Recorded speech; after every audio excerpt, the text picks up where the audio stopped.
O Tribunal Superior Eleitoral, nas eleições municipais do ano passado, foi hackeado, motivo pelo qual o resultado das eleições foi interrompido. Algumas pessoas foram presas, dentre elas um hacker que está preso em Minas Gerais. Eu e minha equipe fomos lá falar com ele, onde ele pôde nos relatar como foi fácil invadir os sistemas do Tribunal Superior Eleitoral. Confira aí. Bom, começando então, Marcos, por favor, poderia nos dizer seu nome? Marcos Roberto Correia da Silva. E onde o senhor se encontra nesse exato momento? Encontro no presídio professor Jaci em Uberlândia, Minas Gerais. Tá, e por que motivo o senhor atribui a sua estadia aqui nesse momento? Porque eu sou um dos que invadiu o sistema do Serasa, que vazou 220 milhões de dados na internet. Tá. Para além disso, existe algum tipo de acusação envolvendo o Tribunal Superior Eleitoral? Existe. E o que o senhor pode nos dizer em relação a isso? Eu posso dizer que vocês estão esperando eles querem me condenar, né? Porque o ato foi só um protesto, nada de roubar informação, nada de prejudicar ninguém.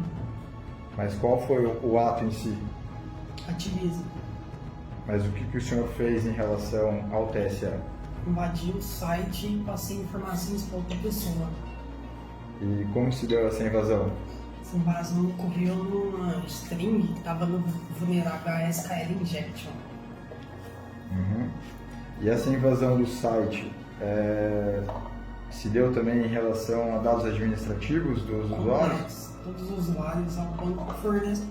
A falha fornece o acesso ao banco de dados. Ao banco? Ao banco de dados. O que tiver armazenamento no banco de dados vai ser tudo capturado. Tá. E o armazenamento nesse sentido é dos eleitores também? Os eleitores também. E que tipo de dados dos eleitores tem lá? Nome, CPF, voto, RG. Os dados biométricos também? Dados biométricos também. E você conseguiu acesso a tudo isso? Tudo isso. De uma maneira relativamente simples? Sim. Você poderia nos explicar como isso aconteceu? Ela ocorre numa falha que, a gente injeta códigos maliciosos na barra de URL e através desses códigos a gente consegue manipular o site. E Tá. puxar nome de usuário e senha de administradores. Perfeito. E houve algum tipo de ataque também à negação de serviço por parte de vocês? Teve também. Ao DDoS? O DDoS. A gente juntou, geralmente, se eu não me engano, foi 30 mil máquinas infectadas, montou uma rede zumbi e atacou o DDoS. Tá. O TSE ele admite esses ataques, só que ao mesmo tempo ele afirma que nada afetariam nem poderiam afetar os sistemas das urnas eletrônicas, a apuração, a segurança e a integridade dos resultados de votação. Isso eles falam com uma certeza categórica, mas ao seu ponto de vista, sua expertise, vendo que quão fácil foi acessar o sistema, o site do TSE, você acredita de fato que é impossível violar a situação do processo eleitoral? A minha base é que tudo conectado à internet é vulnerável. Nos Estados Unidos, numa conferência de hacker lá, chama DEFCON, já comprovaram a existência que existe sim falhas de cibersegurança na zona eletrônica. Tá. Então, no seu ponto de vista, você, por exemplo, que conseguiu acessar os sistemas administrativos do TSE com relativa facilidade, como eu mesmo disse, conseguiria, com os recursos necessários, o tempo necessário, invadir também o sistema eleitoral? Verdade, conseguiria. E, inclusive, em relação a alteração de voto, alteração de apuração? A manipulação de votos na rede, ela geralmente na hora da votação ela é desligada, mas no automático, quando eles vão contar o voto, ela já é sim ligada, conectada à internet. E quem tiver se ela tiver em algum lugar e alguém tiver também nessa rede, consegue fazer a invasão e daí consegue manipular a votação. Tá. E o TSE também divulgou que tem alguns contratos com a nuvem, né, o Cloud Oracle, inclusive utilizando dessa plataforma para fazer o processo de totalização dos votos, que seria, na verdade, o processamento de todos os dados das sessões eleitorais e, enfim, a totalização para que depois fosse divulgado. Considerando que esse sistema, inclusive, utiliza de recursos de inteligência artificial, né? Você acredita que isso também é uma vulnerabilidade? É uma verdade, isso é vulnerável, sim. Porque se a gente obter o acesso também no iCloud, né? Por exemplo, na nuvem, no backup da nuvem, se for uma engenharia social, a gente consegue sim acessar também. Perfeito. O professor caiu a internet dele também. Tá. Prosseguindo, então. Em relação a esses dados... Sem problema, professor. Tá. Professor, a gente já fez as perguntas aqui. O Marcos nos disse que ele entende como vulneráveis, inclusive as urnas, e já fez algumas explicações técnicas em relação ao que foi realizado ou não. Bom, primeiro, né, é uma pena, né, que a gente sempre, eu lamento um pouquinho, né, o fato, assim, de uma pessoa com nível de qualificação técnica que você tem acontecer uma coisa dessa, né, e principalmente pelo ativismo, né, como você mesmo colocou, né. É uma coisa assim que é uma pasta que a gente tem aqui no país que normalmente os ativistas, em geral, políticos, acabam tendo um certo destaque, apoio, né, população, as pessoas tratam os ativistas de internet, os ativistas técnicos, né, os hackers, praticamente como criminosos, né, unicamente como criminosos, né. Verdade. Diferente do tratamento que a gente tem no exterior, né, que o hacker ele é reconhecido pela sua competência técnica e tudo mais, e quando ele faz um ativismo, né, isso é levado em conta. Aqui no Brasil não, né, eles tratam meramente como se fosse alguém que estivesse roubando, fazendo um desvio de transação bancária, né. Não é o ativismo. O Brasil... O hacker aqui no Brasil praticamente não é reconhecido, né, nem pela população, nem pelo sistema jurídico, né, como ativismo em si, né. Simplesmente colocam tudo no mesmo saco, no mesmo balaio, né, achando que hacker é ladrão de computador ou ladrão virtual e tudo mais. Eles usam a terminologia errada, na verdade. Professor, se puder prosseguir as perguntas, por favor. Ah, sim, certamente. Né? Bom, o primeiro de tudo é a questão do sistema Jedi, né? Se vocês tiveram, quando vocês fizeram os acessos, né, conseguiram dados biométricos e dados eleitores, se vocês chegaram próximo, né, do sistema, de alguns subsistemas do TSE que são relacionados à criação do software da urna mesmo, né, que são chamados sistemas Jedi. Você acha que vocês localizaram alguma coisa desse tipo? Não, a gente só conseguiu achar mesmo que estava acessável ao servidor remoto dele. A gente tentou pegar o RDP, né, para fazer a conexão remota, mas, no entanto, eu mesmo não consegui, não. Aí onde que eu consegui o acesso do servidor e repassei para outra pessoa. Houve acesso a algum trecho ou alguma parte do seu sistema de código-fonte da urna, da BIOS ou qualquer outra coisa do gênero?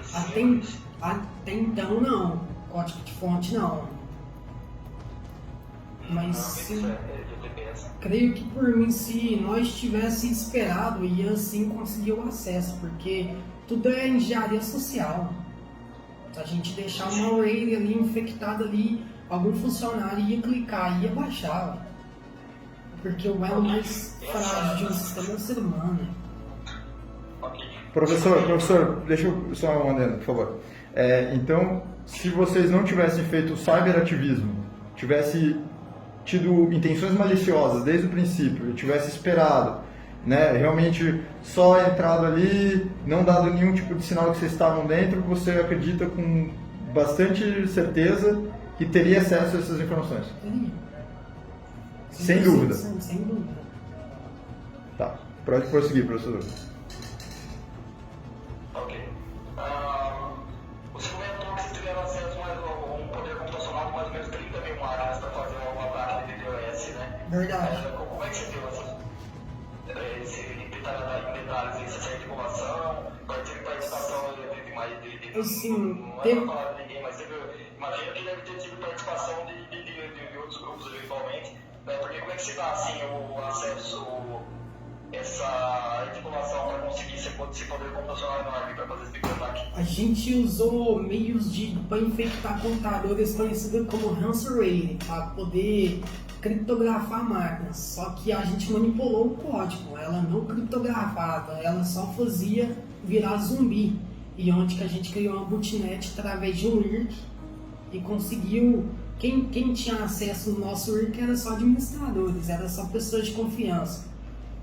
Juntou geralmente eu e mais 6 e conseguiu fazer o ataque. Esses 6 todos localizados no Brasil ou no exterior também? Exterior. Ou seja, o sistema, o TSE hoje é vulnerável a ataques de outros países? Outros países. Geralmente Irã também. Geralmente que desculpa? Do Irã. Muitas pessoas que eu conheço de lá atacam aqui. É? Perfeito. Professor, pode prosseguir. Não, você considera assim que no fato de eles terem chegado em você foi uma falha de OPSEC da sua parte ou você acha que foi denúncia de alguém do seu próprio grupo? Foi OPSEC mesmo, porque em 2019 eu tinha sido preso também, né? Pelo fato de eu invadir o sistema do Exército e a Polícia Civil de Minas Gerais, né? E tinha uma empresa de cibersegurança me investigando também lá de Israel, a Checkpoint. Aí eles conseguiram mexer na OPSEC e me identificaram. Professor?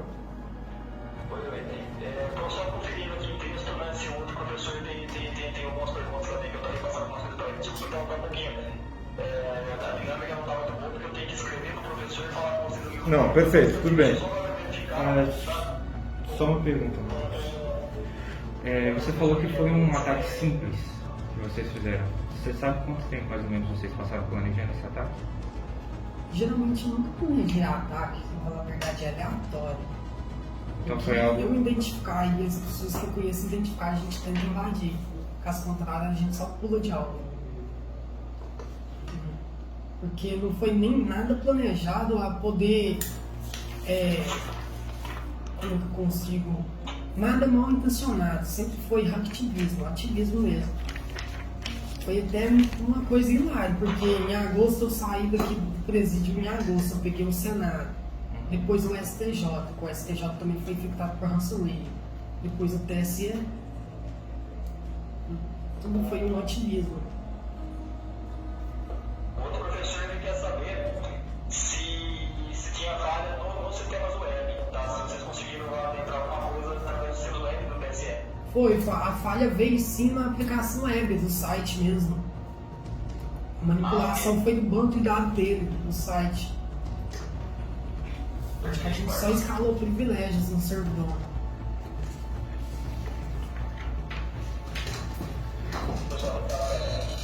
Marcos,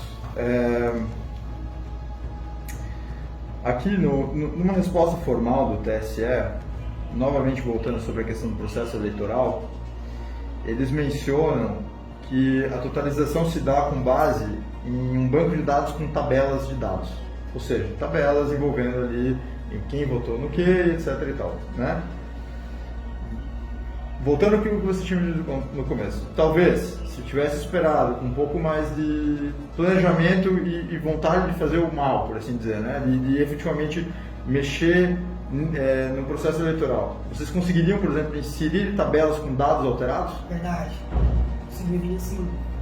A gente está acessando o MySQL, que é o PHP maiadinho.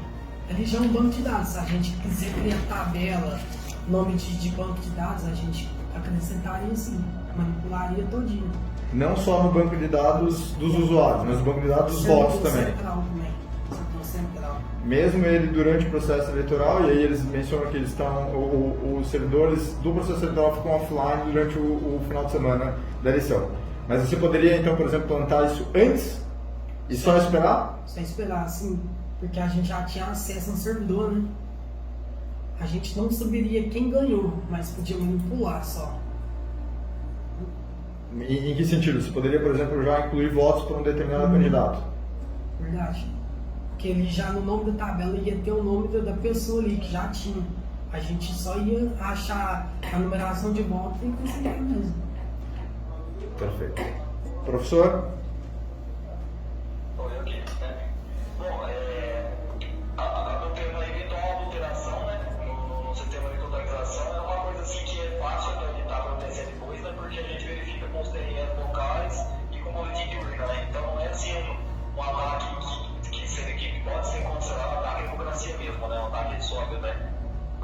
é muito fácil de contrapor, mas o fato de ter conseguido isso que é bem grave. Não, grave eu digo tudo para mostrar como os sistemas de TCE são falhos, né? Porque uma eventual mudança na totalização pode causar bastante desconfiança do eleitorado, né? Mesmo que você vá consertar depois. Imagina que no meio do pleito, no final, né, você atribui um vencedor e depois disso vai ter que fazer uma auditoria em cada TRE para poder falar quem é o próximo vencedor, né? Então isso vai causar, obviamente, uma série de problemas e desconfiança por parte do eleitorado. Então é sim uma possibilidade de ataque séria, né? Eu estive lá, né, a gente já visitou as salas cofre e tudo mais, né? Então o que se passa para a população é que é tudo super seguro, né? Então o ataque realmente desse tipo, né, nesse nível de escalada, né, é uma coisa bastante preocupante, sim, com certeza. Sim, o governo ele só quer esconder as coisas, na verdade, né? Porque de trás mesmo rola muita sujeira, entendeu? Esse ataque foi tão simples, não sei como que eles teve que parar o servidor.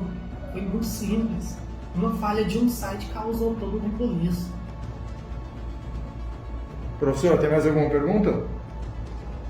Não, acho que por aqui, deixa eu só verificar se o professor ele é CBF, né? Ele quer ver competições internacionais de Captain Flag. Deixa eu ver se ele tem uma outra questãozinha aqui, mas eu acho que ele está satisfeito, sim. Professor, vamos focar aqui na questão eleitoral. Qualquer coisa vocês continuam numa outra discussão, pode ser? Pode ser. Quanto à situação eleitoral, satisfeitos? Sim. Tá, vamos encerrar aqui o vídeo. Marcos, então só no final declara, por favor, que o senhor concordou com a exibição desse vídeo, com a gravação, Claro que sim. inclusive sem a presença do seu advogado, Sem presença do advogado. tal qual declarado nos instrumentos aqui. Isso? Perfeito. Vamos encerrar.